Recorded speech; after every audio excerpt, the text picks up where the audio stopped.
Kia ora, welcome to the New Zealand Sim Nurse NZ podcast. My name is Erin. And I'm Alison. And I'm Marie. We are the three nurse educators from the Douglas Starship simulation program based in Auckland, New Zealand. We're all passionate about our work, and so we'd like to welcome you to join us as we have a range of conversations about all things sim. Tēnā koutou, tēnā tātou katoa. Kei ngā maunga whakahi, kei ngā wai tukukiri, kei ngā mā tawaka o te motu, ka nui te mihi ki a koutou. To those who connect to the mountains, the rivers and oceans across the land, hello and welcome to you all. Welcome to our next episode, and today we thought that the three of us, would just kind of join in and tell a bit of a story, really. Have a bit of a reflect, just kind of, I guess, discuss some things that have been on everyone's mind that's been working on, in healthcare in the last kind of, 2 to 3 years, really. Absolutely. And that's really how, as a team, we had to pivot. And I just so profoundly remember having this moment on the bus on the way to work and coming into the office and just walking in, and this is just kind of what we do as a team. But I was like, we need to pivot. Kind of like the Ross from Friends couch thing. But, it was like this moment of, okay, we're all in this pandemic. We can't go and do the things that we wanted to do the way that we had been doing them. So how are we going to change? But we need to do something, and we've got to do something now. Yeah, it was kind of mid-pandemic as well, hey? Because right at the start, I felt like the whole organisation couldn't get enough of us. And, Which was kind of ironic, seeing as I thought as soon as the pandemic hit and we went into lockdown, I was thinking, that's it, we're going to be, that's our programme over, we're not going to be working. And then suddenly it was completely the opposite. And we did not stop working. And it was, it was pretty overwhelming in terms of, lots of stressed people and us, again, we just didn't kind of know. And I think you were talking about it the other day, Erin, like we went from this really high level zone 3, everybody sort of desperately trying to roll all of that really high level, high resource stuff out, all the way back to standing in a sort of big, very socially distanced group, just talking about things that might happen as a collective. And initially the difference in terms of, this doesn't feel like enough, but we were, we just go from one to the next, and you could definitely see, just from that really simple, massive group discussion, the changes and almost the relaxation and people's sort of demeanour about, okay, all of this sort of thinking that we've done. Well, we didn't know what we didn't know at that time, didn't we? I mean, it was very much a time of like, we don't know what's going to happen from day to day, and policies 100%. Were being written, probably like they were everywhere. Throughout the world. This is what we think is going to happen, and so simulation, we were brought in to actually see whether it did work the way that they were writing it, and we found quite often that it wasn't, and we were able to sort of change that, So the old work imagined versus work done. Yeah, absolutely. And again, writing a policy is you can't get away from your lens, whatever sort of flavour of healthcare professional you are, you're going to write any sort of policy from that lens, and it's not until you get a whole group of all of the different multidisciplinary team in a room to actually have that conversation, getting the bodies in there and doing what they're supposed to do. I can still vividly remember standing sort of in the cath lab, and there was just like 20 people, again, sort of all physically distant, so all at least a metre away from everybody else, and just this enormous kind of circle of people, and we're literally just walking through these different policies, but because every member of the team was present, it was such a collaborative sort of exercise, but also so productive in terms it's of, very powerful, for me, this is what this means, and then, somebody else, for me, this is what that means. And you know, again, it was kind of like this enormous debrief that was sort of so organic, that happened kind of all by itself. But again, just gathering the humans in the room was the significant part of that. And again, everybody sort of making time to do that, which again, throughout the pandemic, I feel like was definitely a thing in terms of change and how quickly we managed to make that happen, which was awesome. Yeah. So, I mean, we kind of went from all this time and energy into these 2 to 4 hour Zone 3 workshops. And, you know, this is like massive prep. The creme de la creme of training, and this is what we want, this is what we need. And then it was kind of like to this sort of beginning phase of the pandemic. And then it became this whole, you know, we can't, just the resources and the staffing and the challenges that we're all facing as healthcare workers everywhere in the world. And then it's like, well, what do we do? People still need to train. People still need to know. We're in and out of lockdown. Like, what are we going to do? And then it was just this big pivot to our kind of Zone 1, Zone 2 program, which, I mean, it's the bread and, I mean, we sort of self-professed experts in this field, I guess. But, I mean, you know, we've always got things to learn, and I learn something every time I run a session. But 100%. It was just this real, we've really found our footing and our power within the Zone 2 particularly. Yeah. Scenarios that we're running all the time, everywhere. Yeah. And that we've sort of come to learn that in these 30 minutes from woe to go scenarios, we're actually getting, I mean, obviously not quite the depth of the learning of the Zone 3, but we're certainly getting a lot more simulation done. Yeah. And a lot of learning still happening. And yeah, there's so much potential to kind of take that in both directions, I think, for Zone 2. Like, you know, you can take it down a notch to Zone 1 if your learners are requiring that. But also you can, as experienced, I think, debriefers, I don't want to put the pressure on any sort of novices out there, but I think the more that you get into it and the more that you do it, the more you can step it up a notch in terms of Zone 2, to both make the situation a little more realistic, but also delve a little bit deeper with your debriefing and sort of get into some nitty-gritty stuff that you know may previously have sort of been strictly confined to Zone 3. Yeah. It's making it that little bit more hybrid, isn't it?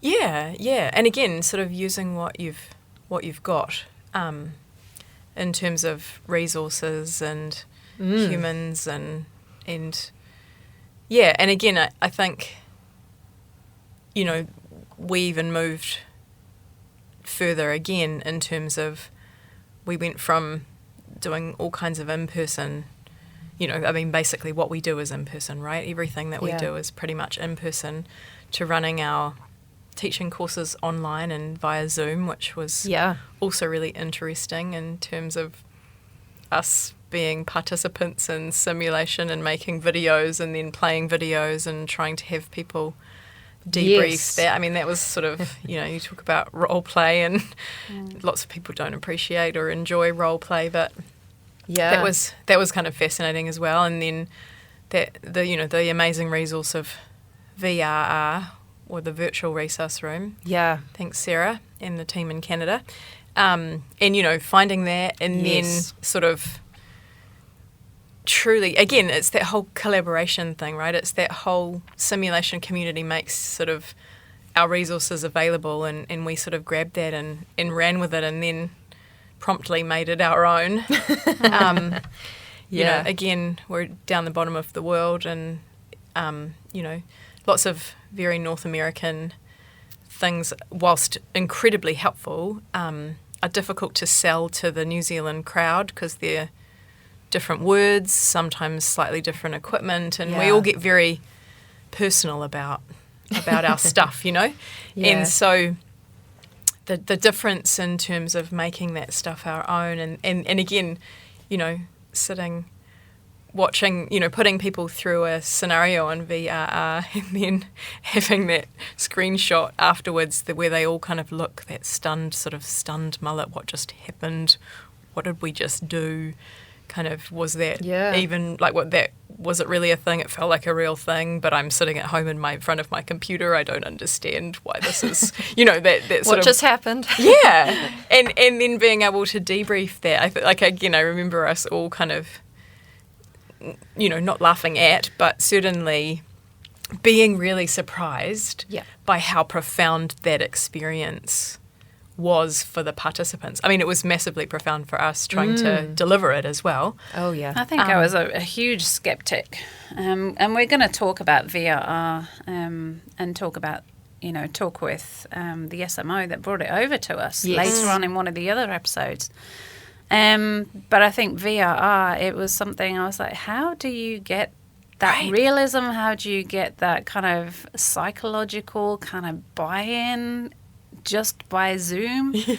But it's there, and it's something, that people could have a look at, that people could experience. And like I say, we'll talk about it on a different episode and give you some more information about it. But it's a fascinating kind of platform of getting, a good simulation and a good learning experience via a computer. Whilst being completely distanced. Completely distanced. And but also way more accessible. Like, yes, distanced, but for, for lots of us. And again, I think that's the pivot that happened, is trying to make everything a little bit more accessible and a little bit easier for our crew to participate in when it is weird and stuff isn't normal. And for some of the areas that we work with, it was like, it's actually so much easier for us to get people to participate from home because they can log on, they can do 2 hours, they can do a workshop, and then they can log off. They don't really want to come drive all the way into the hospital, pay for parking just for a 2-hour workshop. But this has made it more accessible. Everyone's keen. They all join in. So it was... And they're still getting that same level of... Well, not exactly the same, but, Same but different, It wasn't... It won't ever be the same as in person, but so much was almost... more, the experience was different, but they got the same kind of reward, if you like, for want of a better word, the same learning out of it. Which again, I think that was kind of profound for all of us because, again, just like I feel like we need to acknowledge that here in New Zealand, as healthcare professionals, we had a very different experience from our colleagues around the world. That's not to say less or more, but certainly very, very different. And so, again, trying to get your head around the fact that this could be a thing, would be a thing, could work, could work as well, just differently as some of the other stuff that, was so ingrained. Just got to get people to dip their toe into it, right? And then they're away. And again, kind of like simulation itself, it sells itself, like you have an experience and suddenly you're all about it. But I think it's kind of, it's embracing it as a team, and as a team we kind of said, okay, we do have to look at other ways of doing this, we can't do things the way that we've always done them or that we want to do. People were saying they didn't have the bandwidth to run simulations. So, as a program, you kind of have to think a little bit outside the box.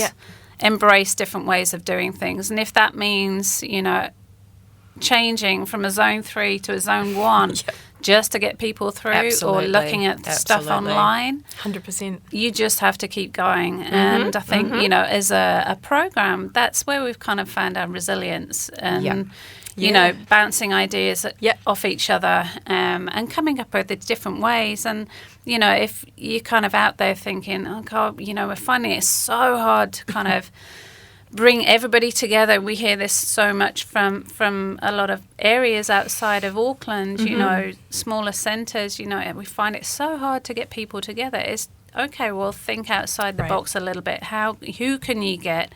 How long can you get them for? And what can I do in that time frame? And just kind of and putting something out there, you know, it's small. Sometimes it's more small and often rather than big and big and large, you know. Yeah. Absolutely. And I feel like Ellie, like you've been quite a driver behind our program with the Zone 1 and Zone 2s up in the wards. Yeah.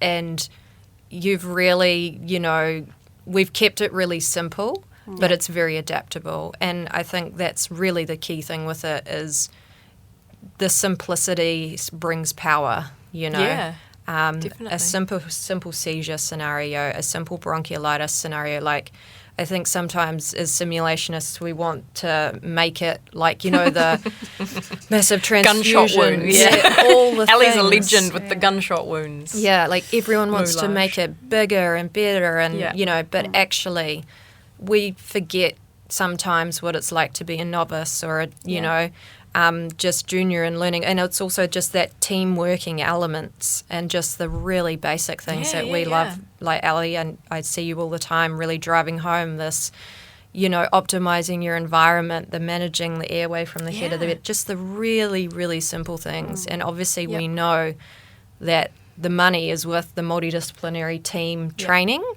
But actually, even if you can only get like one nurse and one student nurse and you can run a block tracheostomy scenario in the ward and they learn where their resources are and they go through the motions and they use that muscle memory to go down the algorithm, that is still priceless. Yeah, 100%. And yeah, they just, that, like you say, simplicity is power, to be fair. And again, even the most senior physicians or nurses, generally, actually, they're the ones that the basics, they don't get the opportunity to practice those basics as often as they would like. I know that for a fact.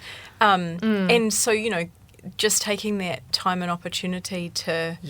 I still remember the time when an orthopedic consultant kind of just happened upon us when we were doing primary responder basic life support. And he was like, what are you doing here? It was a life support. And he's like, oh, can I have a go? Yeah. And he was just like, you know, I haven't done this for years, you know. And this consultant who's like, you know, being qualified, you know, like top end kind of, you know, consultant was just like, oh, yes, let's have a go at that because I haven't practiced for so long. And it was great. And he was really enthusiastic. And he said, he was thank kind you. of like a kid in a candy shop, hey? He was kind of like, oh, wow, this is great. This is great you're doing this, you know, and let me have a go. Let's and get into it. And the nurses that were part of sort of the cohort that we were teaching, they sort of found themselves both in awe and like, what is happening here?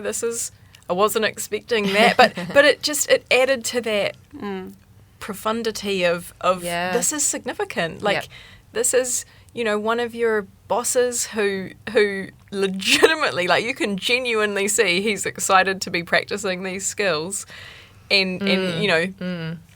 Yeah, it was the coolest. It was the coolest experience. And he came in, he did his thing, and then he left with this giant smile on his face and was like, "That was so great. Thanks so much." Oh, I love it. Yeah, it was so funny. Yeah. And I think you know, sort of talking about, you know, our adaptability, and I think it's just being open to what's going on in our environments as well, and just being mindful of what's going on and being respectful of that. And I think, you know, I'm always very conscious if somebody says, no, we're too busy, I'm like, sweet, okay, that's fine, we'll try again next week. And if it's too busy next week, we'll try again the week after. But it's that persistence, but not being rude. And you know, support, and I think people like collegiality, truly providing support. Like we don't want to tell you how to do this. We don't want to teach you necessarily. We want to turn up to support you. And if supporting you means turning around and walking out, then that's 100% what we can do. But we'll definitely turn up again next time or next week, or we'll try again tomorrow, or, you know, like, but truly tautoko, truly supporting that those teams, and again respecting their boundaries and their you know, their bandwidth, as it were. And I think you know, we've done that like so many times. You know, we've organised sessions. You know, we've put a lot of work into it, and at the last minute, they just can't run it. They don't have the staff. And you can't be upset about that. You can't be annoyed at people for having to deal with what they're dealing with. And I think, as a simulation team and as a program, we have been very respectful. And I think if you're going into simulation, wherever you are, just being respectful of the people that you're wanting to teach, and you will get that respect back. It's a two-way thing. We Very work with much them, so. they work with us. Yeah. So I think it's just, if you do go and organise something, if you've it's taken you 6 months to get a whole team together, and you get really excited about the simulation, you've had it booked and the room booked and the mannequins booked and everything. If at the last second it falls through, then that's okay. Yep. You've just got to pick yourself up and Pivot. say, that's all right, pivot, totally. and just get on with organising the next one. next and one, it will yeah. happen, Absolutely. But I think, as, if you're doing teaching and simulation, just roll with it. And I guess just rounding up this conversation, like, honestly, you can't put a value on just the absolute basics. And, I just want to play homage to the late Richard Aiken, who we were all kind of really blessed to work with. And his big thing was, you can save a child's life with really basic airway management. And I think, we were out and about just doing airway, really basic airway skills yesterday. And he's always in the forefront of my mind of just thinking about that. And just, you could go into this and think, oh, this is boring. I'm just doing, ABCs again, this really basic airway stuff. But you go in enthusiastic and you teach these people and you're giving them these really basic skills to practice that can save a child's life. So don't ever underestimate the power in that. Absolutely. Yeah. Profound and fundamental Yeah. stuff. Yeah. Good way to end, Erin. Yeah. Absolutely. Yeah. So I guess just to wrap up from today's episode, we've had a bit of a conversation about pivoting, relating to Ross from Friends. We've talked about... just adapting to what's happening in the world, what's happening within your programs, what's happening within your work environments, and not being static. I mean, we all want to be static, but I think just being able to adapt to what's happening and not letting the what's next? tough What's things out kind of- there? yeah, just rolling with it. Yeah. What And else at the can same we time, do? keeping it really, really simple. Like, Yeah. if you've got nothing else, go back to your basics because they're profound and fundamental, and you'll be surprised. ABC.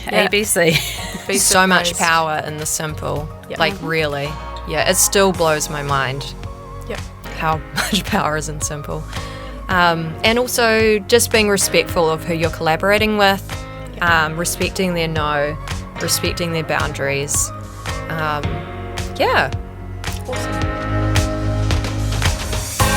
Thanks for listening to this episode of our podcast. It was made possible by the Starship Foundation and the Douglas Charitable Trust. And special thanks go out to all of our amazing guests, and especially our producer Carl Thompson from Blue Ginge Creative. If you'd like to connect with us on Twitter or find out any information from any of the episodes on this podcast, just see the show notes. Our Twitter handle is @StarshipSimProg, and our email is starshipsim@adhb.govt.nz. We would love to hear from you.